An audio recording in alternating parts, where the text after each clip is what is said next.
want some, get some, bad enough, take some.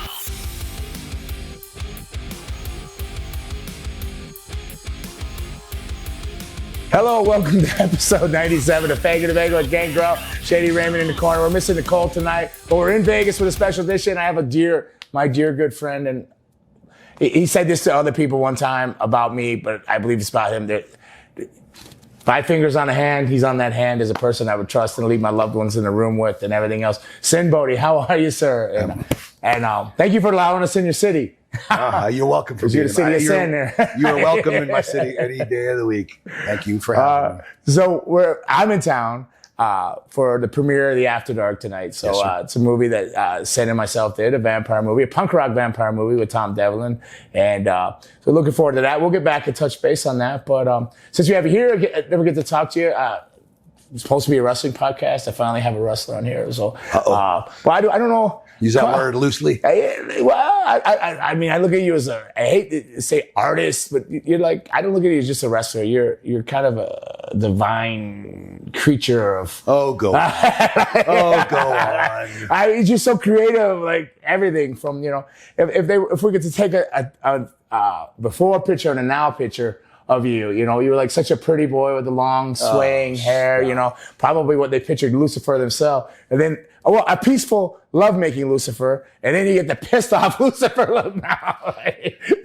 The beard and tattoos and the grimacing, but it's such a sweetheart. And it's just I'm so honored that you're here. Thank you for coming on, Sin. How are you? I'm good. I'm good. Enjoying life at the Funny Farm and on the edge of Death Valley, just outside of Vegas here. And enjoying my family, enjoying my critters, and just about every week I wrestle someplace, fly somewhere, wrestle somewhere, back rake somebody somewhere, and back to the Funny Farm. Such a long journey from your original origins of what I would say Ontario, but you were from Orange. Orangeville.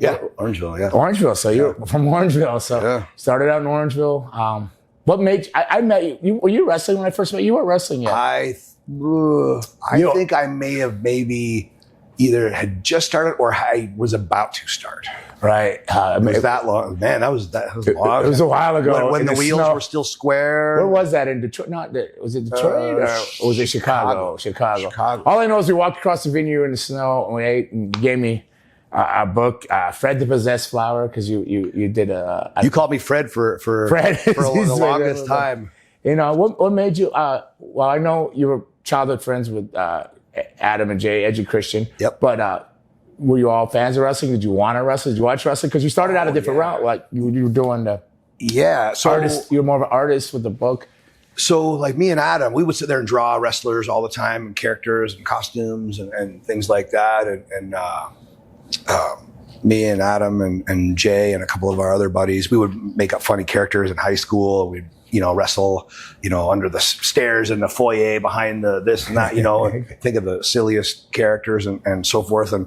And then Adam, with the infamous story of the essay, what got him to go train with Ron Hutchinson and Siki. Totally. So, and he got like a growth spurt. Like we were all just little runts, and all of a sudden, overnight, he was 6'5". Boom. And then he was still scrawny, but he sprouted out fast. And then so we went off with Ron, and then Jay and I were still kind of runty. We were sort of late bloomers, and like we were just little dudes. We were struggling to lift something in the gym that wasn't slightly stronger than a paperweight, And then so as we finished high school, Jay and I thought, well, if we get into college, maybe, or if we don't, we'll try to go to wrestling school with Adam, because we all loved it. Like we all were wanting to do that. And then so I got into college and Jay didn't. So Jay went and trained first, and then I got fed up of college soon after, and then I followed some of his anger. I'll go on. Yeah. But to Jay's credit, it was really it was Jay that was sort of my inspiration to do it, because when we were growing up, like we really we saw Saturday morning, Sunday morning WWF. Right. So we kind of thought you had to be 7 feet tall just to be a referee.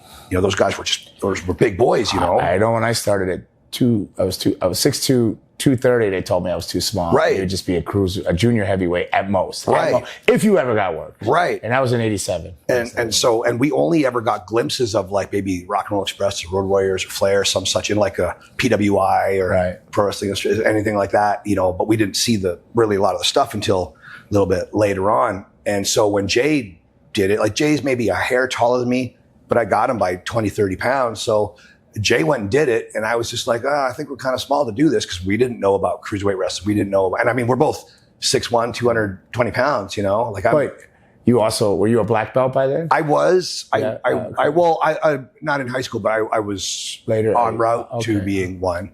And so you're doing the martial arts. Martial arts the whole time, yeah.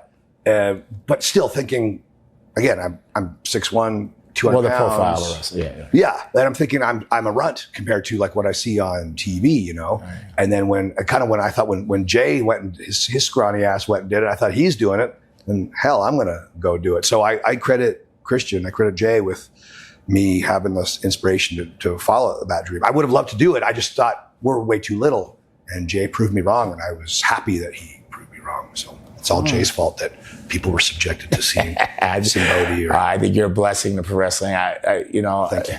And I tell you thank you, and I'll tell you thank you now for your approach to it, your kindness to the newer generation, your open-mindedness to what they're doing, and not being closed-minded about how they view it and what their goals are, but yet you still sprinkle in enough of your wisdom and the old school. You dabble it in there without them even knowing you're dabbling it in there on them. You like putting it on them like fairy dust and sinking in. Going back to the martial arts thing, one of my heroes was Bruce Lee. And I remember thinking Jeet Kune Do, everything is an option, everything is a weapon, be open-minded. So I kind of look at life like that and look at pro wrestling like that. Like it's not just tackle, drop down, leapfrog, hip toss. It's whatever you want it to be. Like when I see young guys and girls doing formulaic stuff, I'm like, well, don't. There's already 8,672 guys that look just like this guy doing that thing. So be the first don't be the, So he's just whatever. Well, just whatever. There you go. That's the Sinn Bodhi. If you watch any Sinn Bodhi match, you see the backs, whatever you want. It's just like the whole world. Yeah, it's whatever it needs to be that night. And why wouldn't it be different every night? Like we're not a rock band playing the same songs, same set list, maybe in different orders. Where you create new music. I'm wrestling a 6'3", 280 pound vampire one night. I'm wrestling this 500 pound dude the next night. I'm wrestling, and what the fans want in Detroit is going to be different than in Memphis, than in San Juan, than in Toronto. And if you're a good guy or a bad guy, or if there's a lot of kids, or it's 21 plus show, like every night is a different adventure. So pretty much it's an open jam. So you're rolling in there and jam out a different musician every night, making new music, or vibing to their music, or they're vibing to your music, or you're making new music together. And that's the same thing with the wrestling. I think a lot of young guys and girls, they hear stuff from their coaches, and then they kind of take that as gospel, and then they travel, and then other coaches or whoever have shown them or told them other things, and then they kind of do this. And I think the magic is to take what your peanut butter, and then mix it with somebody else's jelly, and then make a wicked sandwich. I think the magic is to take two different things and smash it. Like I don't want to see Green Arrow fight Evil Green Arrow every night. I don't want to see Flash fight Evil Flash every night. I want to see Flash versus a big giant gorilla. I want to see Flash versus this guy. I want to see a variety. I was a big fan of peanut butter mayonnaise with a little bit of bananas in it. I jam it a back scratch or that's awesome. To backtrack in there, because I would like to go back to what you did during the COVID and the pandemic, the snake pit, and how you reached out there. Well, we should just go ahead and go there. I wanted to follow your journey. So you started out with Fuego and Ron. With Hutchinson, yeah. Hutchinson, where you trained? Hutchinson gave me my basics. Yeah. And then I pretty much hopped in the car and just traveled and just booked myself like a local. I never I never bugged a promoter. How am I going to get there? Or what's the pay? Like pay was always okay, especially back then. Like indie pay was a lot better than it is now. But I traveled, and just like Bugs Bunny doing the traveling all over the planet. And that Fred the Possessed Flower had sort of the money that I made from that sort of financed my first 2 years of just being on the road, learning. And I got in the ring with So many different wonderful performers. I met you maybe Chicago. We'll agree on Chicago, and it was cold and snowy. I want to say that was whether you were in the business or you just started 98, training. 98. I don't know. You started training. It would have been 98. So I started training in 99. So yes, I met before before you. All right. So I met you before you. I didn't think you were wrestling yet because like, oh, this is our friend Nick, and you're like, I thought you were a great guy. Cool. He gave me a graphic novel, Fred de Possess Flower. I went home. Look at this. This is great. Thank you. Then I run across you. So you started out, you said you went all over making towns, cheering for rounds, learning the trade, your craft, the professional wrestling throughout most of Canada and Detroit area. No, I just all over the States, like all over the state, and a lot in like the Bible Belt area and just from Detroit. Then it was into when Ohio, I ran into you next again in our circle of life, or when I ran into you next would have been Alpha, the Wild Samoa. Yes, sir. So yeah. Then I seen you there, and then from there, I believe we tagged in TNA briefly in one thing, and I just wrestled Crowbar Friday. I just wrestled him. He's 50 years old. I'm 55. How's he doing? It was good. I went in there and had fun. It was sure. He's a good dude. He's a good dude. Yeah. And it was a good talented match. Dude. And I was worried we're following all these flippity floppities, this and that. But we were last match, went in there. And when we tagged, you, me, and Crowbar tagged that time at TNA. I think we were kind of debuting, but just really being thrown out there to really put over the debut of Three Live Crew. So we were there. We were there to make down Conan, Road Dogg, and Killers. And then you and Crowbar were both very giving to me. I was the greenhorn of that situation. You guys were both super cool. I will not ever forget that. Very, very patient. And I think they missed out on something. I think that could have been a really good trio. It would have been a great trio now. It still could be a good trio. Sure. Well, I don't know what they call it. I think both of those trios could be good Grizzles, trios. I don't know what they call you now. I mean, because I'm 37 years. How many years do you have now? 25. 25, and Crowbar's, he's 500. He's 25 or 20. Same. Yeah. Might be a little less than you. Maybe. I'm not sure. Maybe more. Maybe more. I mean, I did wrestle. Yeah. I remember wrestling him the first time I met him. Me and him, people mix us up a lot. Do they? People are like, I love you on WCW. I'm like, thanks. Yeah, I first wrestled Crowbar. It was a Desmond Granado show in Jamaica, Queens. Right. And he was like 18 years old. Right. It was his first matches, and he goes, yeah, I'm going to come and it's an outside show in a parking lot on asphalt. I'll give you he goes, I want to drop kick you from the pole to the floor, like the ground. I'm like, why? Why? No, gravity sucks. I gave him a couple other options, and he was grateful for those. And he still to this day thanks me for not letting him drop kick me off the top of that. It was good. Right. The guy's nuts. But well, we work hard and smart. Like that was his words after our match. I go, I hope we did it. He goes, we worked really hard, but it was just smart. That's all. Yeah. Was easy to us because we're both in the right places at the right time. I don't mind putting out. I just want to do it cleverly. Yeah, I think we're both, and as much as you. As we were saying earlier, it's not about the moves, it's the moments. We don't mix our M's up, we concentrate on the moments. Some moves do make the moment, but it's moments. Well, I think nobody, like, there's no hipster wrestling fan, whatever, that sat next to another fan and just said, you know what, let's go to a wrestling show tonight. I'm jonesing to see a clothesline. Jonesing to see a dive. No, they want to see AJ Styles. They want to see Rey Mysterio. They want to see Edge. They want to see the Road Warriors. They want to see I don't know that they're like, I can't wait to just see, I need to see somebody dive on somebody. And it's funny you say hipsters because it seems like it's a lot of the crowds lately. It's a lot of hipsters. Well, a lot of armchair quarterbacks that sort of taint the fan base of just enjoy.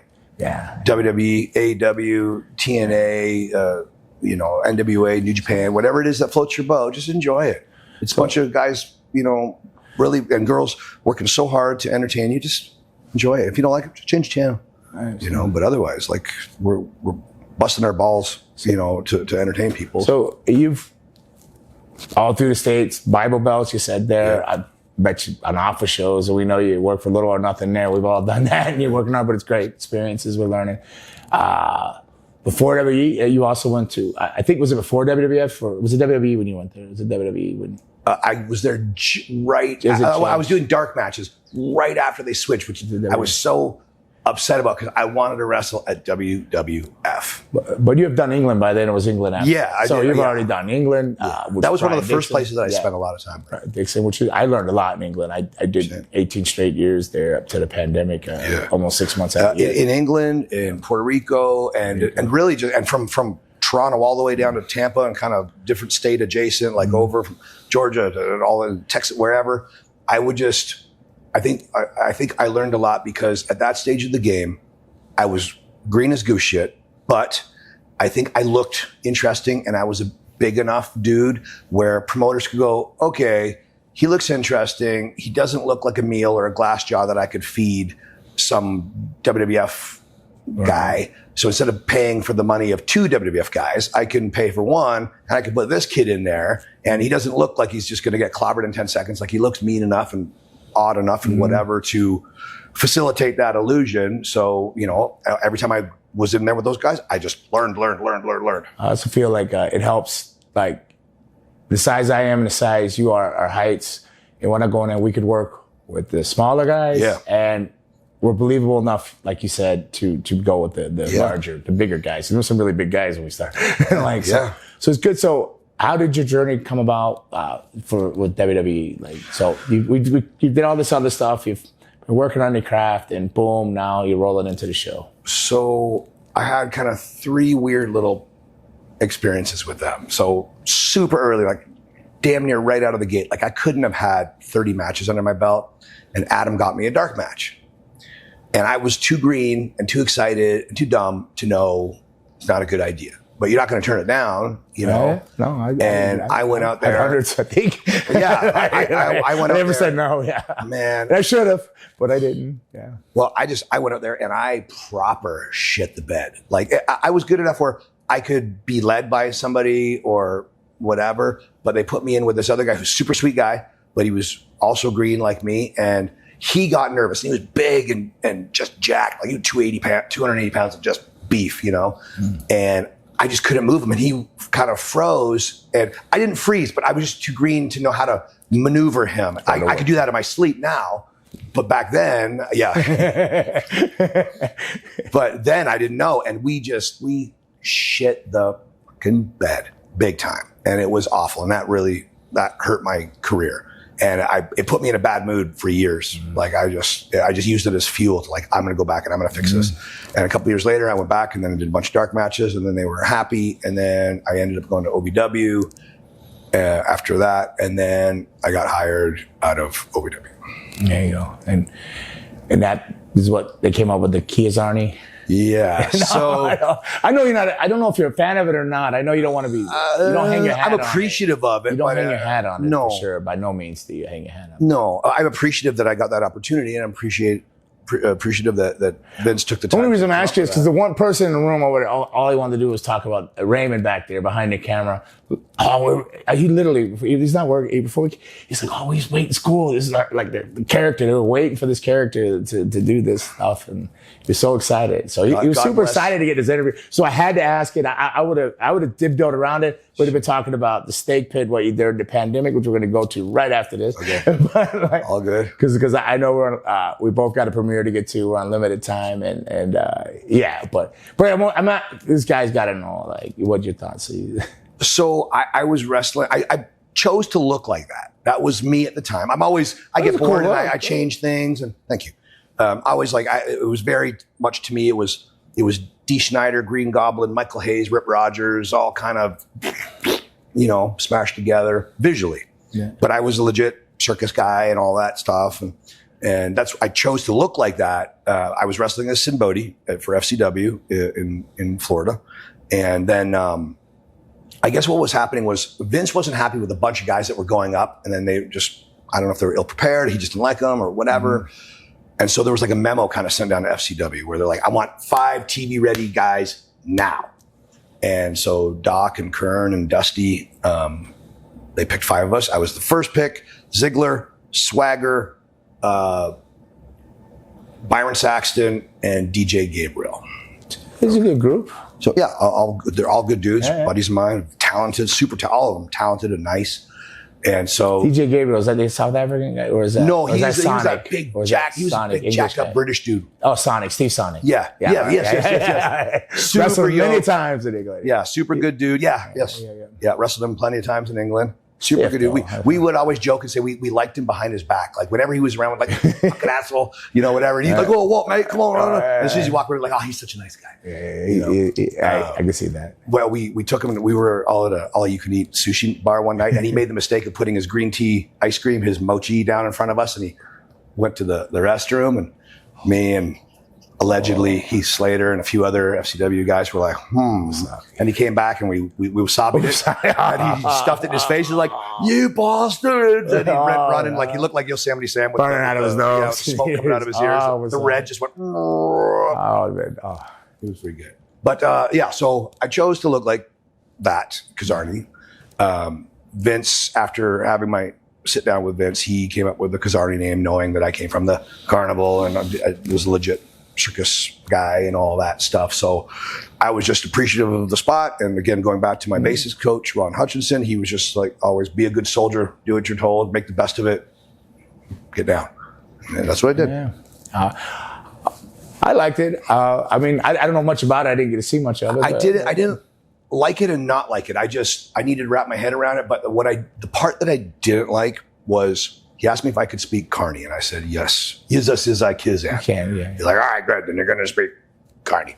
Okay. So I'm like, okay. But he was dead set on me being a babyface.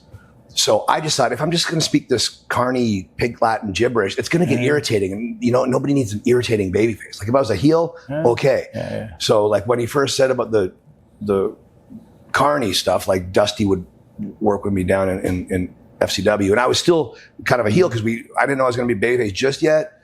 And so I would, cut some somber promo talking serious. And then at the end of it, I would outro with like, Sizzally, Sizzled, CZ, Shizzles by the Sizzy Sizzor. Yes. So just something nonsensical. Yeah. And so Dusty was like, oh, that's creepy, baby. All right, I like it. It's in the can, whatever. Yeah. And then, but when I got up there, they wanted those vignettes to be like just all Carney, which is just. Did it bother you because you thought it was exposed to wrestling? But Carney came from the. No, I didn't mind that. They would come. He used to keys them some music. You'd hear that at the carnivals a lot when they were working the games and stuff. When I'd wrestle carnival shows, Carney's would test me to see if I was legit or not. Yeah. And they were like, "Oh, he's real." Yeah. And then I would hear that there at the carnivals. Then in wrestling, I've learned it. I actually learned to call everything in Carney before when I broke in. It was all called they spoke with Carney. The part of the Carney, I did not mind the Carney. I minded how the director kept on saying, "Vince wants you to be a babyface. You sound too scary." So I had to keep on like kind of hiring my octave. And next thing I'm Kizarny. Hi, I'm Kizarny. Almost. So when I hear those vignettes, if I was just talking like this, I probably wouldn't have minded it. If I was a heel and I could talk, But when I'm here, I sound like Alvin and the Chipmunks in it. Drove me bonkers. That's the part I didn't like. I get it. I get to see the heel where it's half regular, and then Carney when you get a little serious about it. You get a little mystical about something and push it. Maybe they should have just left it in your hands and said, hey, why don't, being that your character, it probably would have been a better ride there. But they're done. And we'll move on. There, Raymond. I hope you're flipping happy. There you go, Raymond. Now you've had me, guy I love, you had me asking stuff. But going back to one of the things I love about you is your caring nature and love for the industry to make the industry better. Back at you. One wrestler at a time, not for yourself, but for the good of wrestling. And, I appreciate and that. the love of wrestling. Like I was telling you before we got on camera, like that day that I was out there feeding my goats and you just called me out of the blue and you just had some kind words just for no reason. It meant the world to me and I appreciate it and thank you and I love you. I just felt like I needed to tell you that. I don't know why the universe was supposed to call you. And just, you know what? I did. Something must have happened in my world that made me appreciate you so much more. Like, need more. I remember what it was, but I'm not gonna incriminate on camera. Because I remember I was having like a complete meltdown, and I was so thankful for you and being in wrestling and giving back to wrestling. Well, I did when I hung up the phone, like I was appreciative of it, and I take compliments so awkwardly. I appreciate them, but I'm like, oh, thanks. And when I got off the phone, I really kind of just almost sat down on a bale of hay with my little goats. I'm like, son of a gun, I just didn't know how much I needed a call like that. Like it was very, very good on my soul. Thank you. Yeah, all soldiers need to know they're appreciated for what they're doing, and not just going out there to die. For a cause. No, but I do really appreciate that. But so during the pandemic, the world shut down. Wrestling schools are shut down. There's no live events. There's nothing going on, and you took it upon yourself to teach online. You want to tell us a little bit about the Snake Pit how that came about? So I didn't even know how or what exactly a Facebook Live was. I'm still figuring all this out. So my spidey sense just kind of told me 2 weeks to flatten the curve, my is ass. You know, I'm like, I just thought this is going to be longer, you know, and I thought I'm a nice, wonderful home and a beautiful wife and a funny, charming daughter and all sorts of funny critters and all sorts of crazy, weird stuff to mess around and play with at my home. And I was still crawling the walls. So I thought, how many of these young wrestlers are in some shoebox apartment somewhere by themselves going bonkers? So I got with you, I got with Al Snow, I got with Dr. Tom, Cody Diener, and several others. We said, hey, let's go on there and figure out whatever this Facebook Live thing is and take turns kind of doing Q&As and match breakdowns. And I think all of you trying to hit the right same buttons the way I was trying to figure it out. We all kind of went on there for a little bit and did that kind of stuff. But I will say, career-wise, that is probably like one of my championship belts that I could be proudest of. It wasn't winning any match. It was now that when I get to a show somewhere, I'm meeting wrestlers I've never met before, and they come over and say, Coach, thank you for keeping me sane during the pandemic. Hey, that's what I was going to say. People are coming up to me going, oh, thank you for saying. I go, that wasn't me. That was all Sinn Bodhi. If anything, he was telling me to get my ass on there, and then I was like flaky here and there. I said, so Sinn Bodhi goes, but they will tell me like that changed, that like helped them so much. Awesome. And it was so appreciative. And that's almost every show. Somebody, a younger wrestler coming in almost. I get that just about every show. Yeah. I'm not exaggerating. Yeah. Almost every weekend, somewhere. And that's 2-3 shows a weekend. Somebody comes up. I'm so proud of that. Like all the time. Like that's just so, what every show. If you don't know what we're talking about, he went on and he did the coaching online. He explained it a little bit, but he went on there and you had to be approved that you were a wrestler. You know, he kind of quick little verification fact check thing. Like how on Busted Radio they'll talk openly about, you know, spots in the work and blah blah blah. But we just kind of kept it in house for wrestlers, wrestler students, refs, managers. And then Cody, he went far and beyond. He started breaking down moves. He'd go in the ring because I guess he had access to a ring during it all. And so things. And you did too. You went there, walked through whole matches. I grilled through some of that. But it was appreciated. And I just wanted you to know that. I'm glad people are coming up to you because they're coming up to me and I'm saying that I was Sinn Bodhi, but they bring up that snake pit and how grateful they were for that. Awesome. So thank you for saving a lot of people's lives and minds through that. You probably did because, people overlook mental health, which is very, very, I take it very seriously. We're coming up. I'm doing a mental health walk in a couple of weeks when I get back home. Awesome. Because it's just, people overlook that. Living with Luna, with schizophrenia and bipolar, stuff she couldn't have. She couldn't help her thoughts. She couldn't help her emotions and control her actions and stuff like that. And, when the world's shutting down and everything, take everything away from you. Yeah. The loop-de-loops are becoming too many loops and too many hoops and, not enough climbs. It's just, there's not enough climbing, everything's just upside down and spinning. People don't know what to do. They're desperate, or they just started something and you're taking things away. And the news and everything on TV. So you gave an outlet, and I believe that it probably saved. It just may sound dramatic, the lives, because the depression and the suicide rate and well, I think that, and wrestlers. I don't know if you notice. We're all different. We come from such many different backgrounds, but we're so the same in a lot of ways. And we're all mentally kind of wired a little off in the rest of the world. We all have a screw loose. I have a screw loose tattooed right on the side of my. So I can speak personally that I believe that you saved a lot of souls with that pandemic, and I thank you personally because mental health is something we should never overlook. And if anybody is out there struggling with thoughts and stuff, Raymond again, he'll put he's done it before. Put up the suicide hotlines and different outlets, Raymond, please, and where people can reach out if you ever feel in a time of need. Or I do read a lot of my stuff on things. I don't answer everything, but sometimes when I see somebody in a mental health crisis, I'll make sure to go answer to point you in the right direction or something like that. So please, so thank you for that, Sinn. Oh, my pleasure, dude. Of course. I think as you travel and as you learn things in life, let alone in wrestling, you kind of decide what is important to you and what is not. And I just think that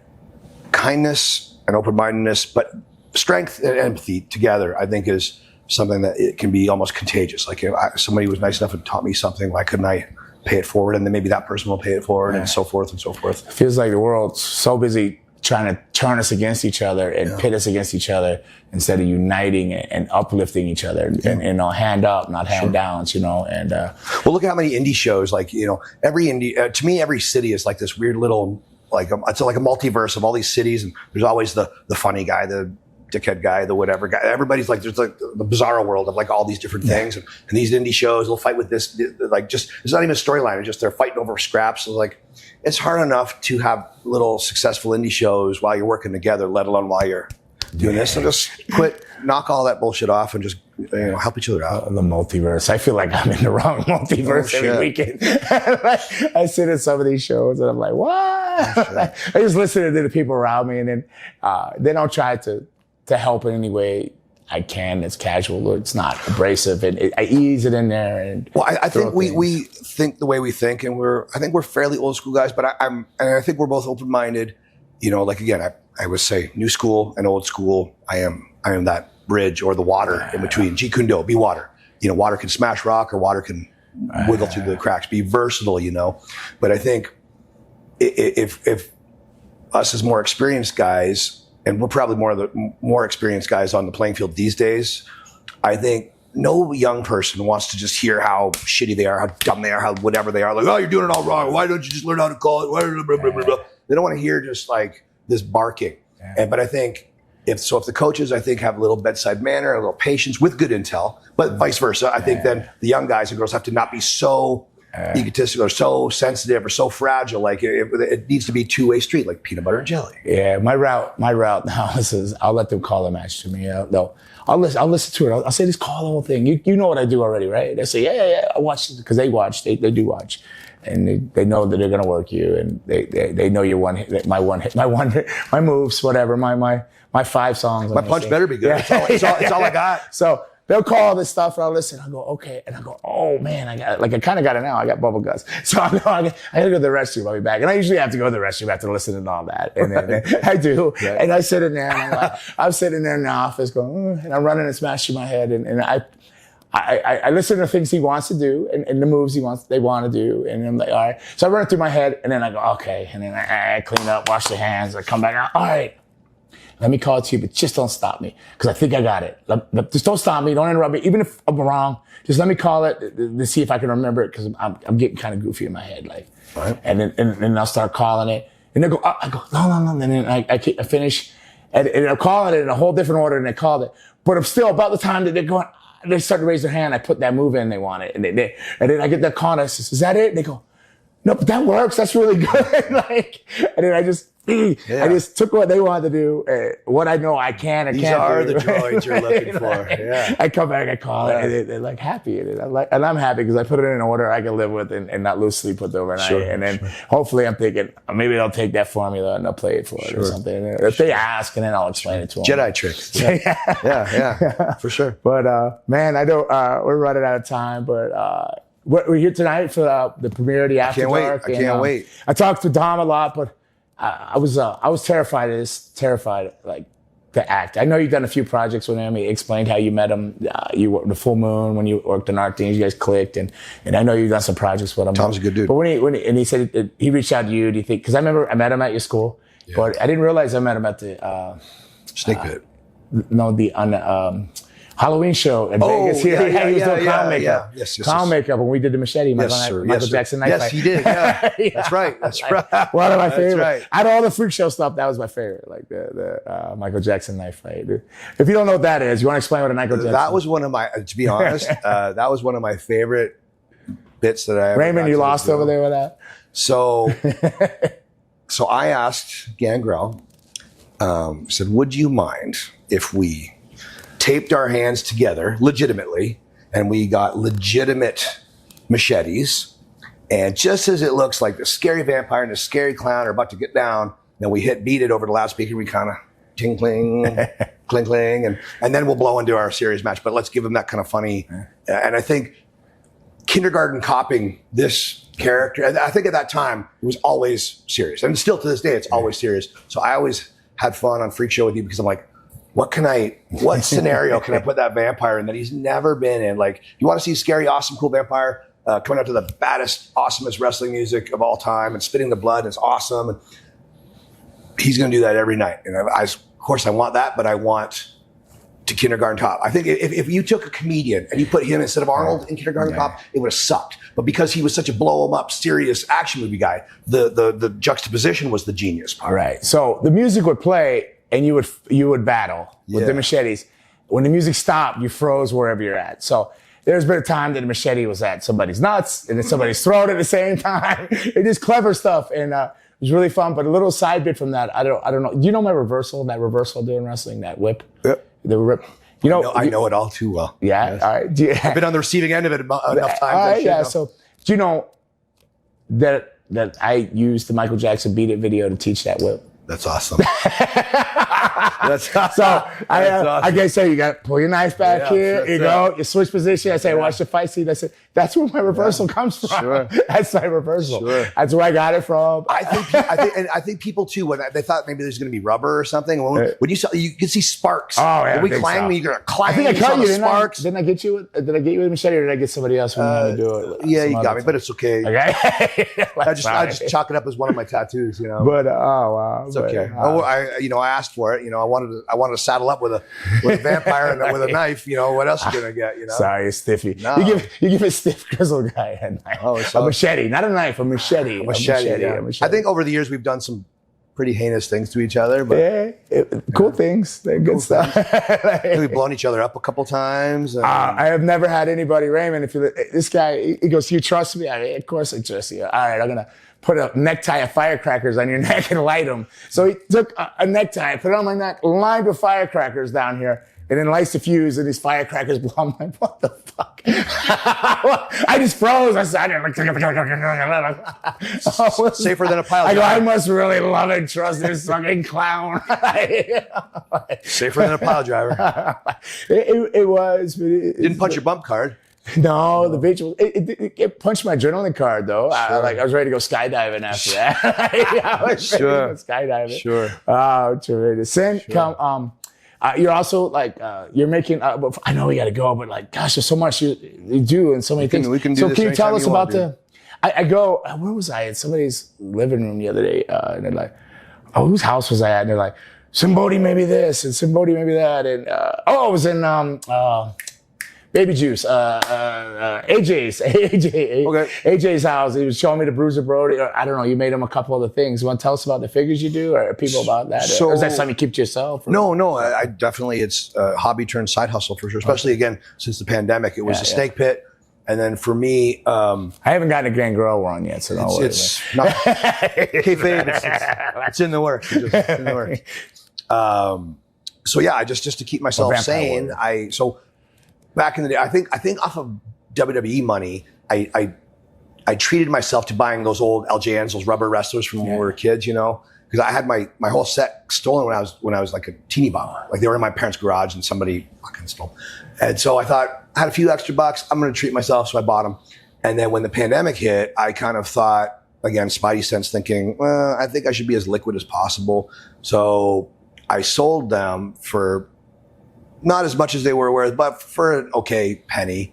And as soon as I did, I had so many fans and just people go, oh man, that's like selling your baseball card collection or something. Yeah. I'm like, I got to feed my family, you know? And then and I dabbled for 10 seconds years ago at kind of chop shopping them, cutting their arms and putting different bodies. And I didn't do it for years because I was busy wrestling. Now I'm sitting at home like a rat in a cage because of the pandemic. So I'm like, oh, I want to go see in those bins where I have like these kind of chewed up ones that I would refurbish and whatever. Yeah. And I just started kind of tinkering with it. And then I put it online. Hey, this is what I made. People go, oh, that's cool. Can I buy it? I'm like, yes, you can. And so I just started kind of doing that. And then I kind of started taking sort of requests. Like people like, hey, could you make me a so-and-so? I'm like, I could do that. And I get really like, I'll pick somebody that I want to make from my childhood. I'll make a Gorilla Monsoon. And then somebody go, hey, that's really cool. Could you make me, some indie guy or a wife or a girlfriend or a husband or somebody say, hey, could you make my boyfriend or my husband or my girlfriend, they're an indie person, like could you make them as a gift? So I make a lot of indie wrestlers is the brunt of it. But the weird spiritual part for me was when I was a little kid and my grandfather had a little workshop in his basement, and I'd watch him paint his little model airplanes, which was literally and figuratively like watching paint dry. I was just bored as shit. I didn't get it.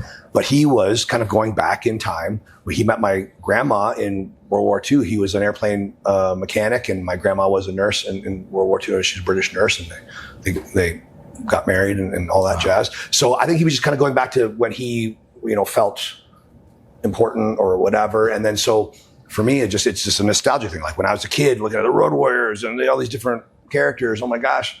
So I just zen out and I just enjoy sculpting them and painting them. And then if people want them, then I'll tell them. Now it's a side hustle.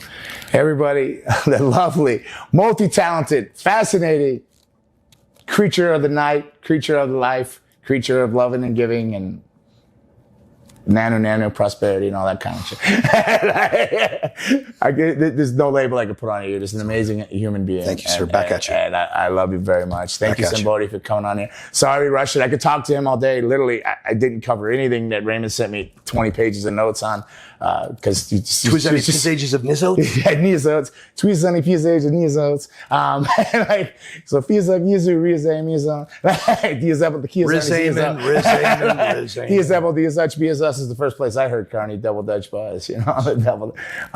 But thank you, Sinn Bodhi. We got to get to a premiere. I got to shower this nasty swamp ass vampire body and go over there and look like I really want to see this. I'm terrified. Thank you for the movie. I guess we'll have to do this another time and talk about the movie together. Anytime we can do that. And that fight scene. Let's go see how that fight scene. Yeah, I'm super stoked to see how that turned out. And I remember Devlin quickly before I know we got to go.